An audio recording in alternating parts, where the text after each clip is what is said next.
Puji Tuhan, selamat berjumpa kembali Bapak Ibu Saudara. Mari kita akan sama-sama berdoa. Kita mengucap syukur kepada Tuhan bahwa hari ini kita telah dikaruniai kesehatan dan kita mengucap syukur. Terima kasih Bapa di surga, kami bersyukur kepadamu untuk kesempatan hari ini. Kami diperkenankan oleh Tuhan untuk menghadap kepada Tuhan dan kami boleh mengucap syukur. Kami akan belajar dengan kebenaran firman-Mu Bapa di surga. Berikan firman-Mu supaya firman-Mu menjadi tuntunan dalam perjalanan hidup kami. Terima kasih Bapa. Kami berdoa dalam nama Tuhan Yesus. Haleluya. Amin. Baik, puji Tuhan, firman Tuhan hari ini kita akan belajar dengan kitab Yesaya pasal 43. Hidup diciptakan untuk memuliakan Tuhan. Hidup diciptakan untuk memuliakan Tuhan. Saya ambil dari ayat yang ke-7. Semua orang yang disebutkan dengan namaku, yang kuciptakan untuk kemuliaanku, yang kubentuk dan yang juga kujadikan. Amin. Puji Tuhan, Bapak Ibu Saudara. Tuhan Allah kita menjadikan saudara dan saya, membentuk saudara dan saya, yang disebut dengan nama Tuhan, dengan satu tujuan, yaitu untuk kemuliaan Tuhan. Kenapa Tuhan menjadikan manusia dari sekian juta, dari sekian miliar ciptaan Tuhan, yang paling Tuhan perhatikan adalah manusia satu-satunya. Hanya manusialah yang diciptakan Tuhan. Di dalam Kejadian pasal 1, 26, 27, 28, kita diciptakan, kita dijadikan menurut rupa dan gambarnya. Jadi patron saudara dan saya itu adalah Tuhan sendiri. Tujuannya untuk apa? Untuk kemuliaan Tuhan. Saya kasih contoh. Kalau misalkan Bapak Ibu Saudara pasang gambar saudara, foto saudara, yang pertama apa? Supaya saudara mudah dikenal. Saudara punya KTP, saudara punya SIM, dan lain-lainnya, pasti ada gambar saudara. Kenapa? Supaya saudara itu mudah dikenal, dicari mudah. Oh, fotonya ini, oh, orangnya ini, alamatnya ini. Itu saudara. Nah, Tuhan menjadikan saudara dan saya menurut rupa dan gambarnya, supaya dunia melihat, dunia tahu bahwa kemuliaan Tuhan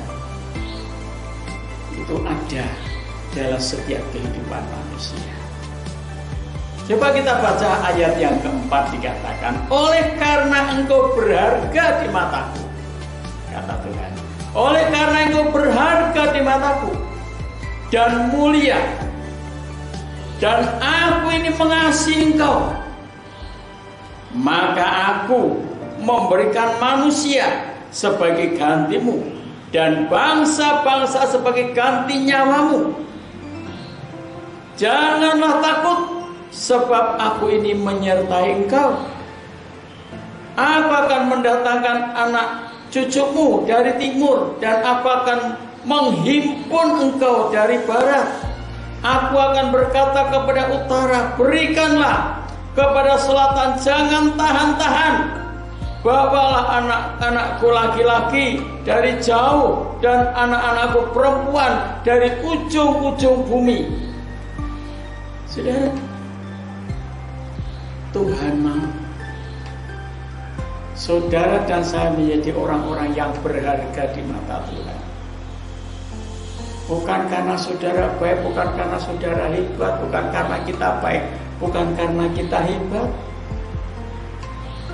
tapi karena Tuhan mengasihi saudara dan saya. Ada 5 hal penting di sini Bapak Ibu Saudara.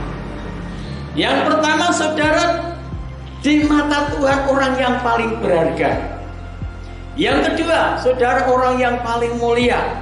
Dan yang ketiga, saudara orang yang paling dikasihi.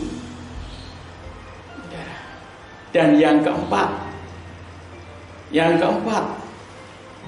Tuhan menyertai saudara.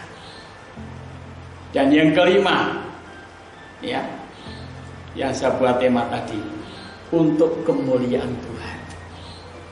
Kehidupan saudara dan saya adalah orang yang paling berharga di mata Tuhan, yang paling mulia di hadapan Tuhan, yang paling dikasihi oleh Tuhan.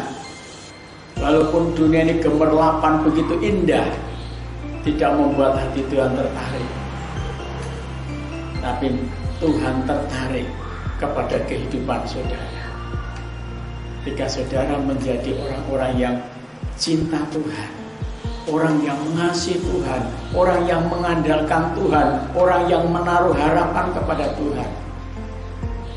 Dan Tuhan mau, Bapak Ibu Saudara, Tuhan rindu supaya Bapak Ibu Saudara menjadi orang-orang yang berharga di mata Tuhan, orang yang mulia di hadapan Tuhan, orang dikasihi Tuhan. Dengan kasihnya dia rela mengorbankan dirinya di atas kayu salib gunung Golgota demi keselamatan saudara dan saya, karena Tuhan sangat mencintai Bapak Ibu Saudara. Oleh sebab itu, mari Bapak Ibu Saudara, kita mungkin banyak menghadapi masalah, problem, persoalan dalam kehidupan sehari-hari. Jangan takut, jangan gelisah, jangan putus asa, dan jangan kecil hati. Ketakutan, kegelisahan, keputusasaan, kecil hati tidak akan menyelesaikan masalah saudara. Tidak akan membuat saudara menjadi hebat. Tetapi saudara akan bisa menyelesaikan masalah saudara ketika saudara dan saya mengikut sertakan Tuhan. Ya, sampai sehingga saudara menjadi orang yang luar biasa, orang yang hebat, orang yang diberkati Tuhan. Oleh sebab itu, pastikan bahwa kehidupan kita adalah hidup untuk memuliakan Tuhan, bukan untuk yang lainnya. Kenapa? Karena korbannya di atas kayu salib gunung Golgota sudah mengentaskan saudara dan saya, menyelamatkan saudara dan saya, membebaskan saudara dan saya dari kuasa dosa dan kuasa maut. Mari kita sama-sama berdoa dan kita mengucap syukur.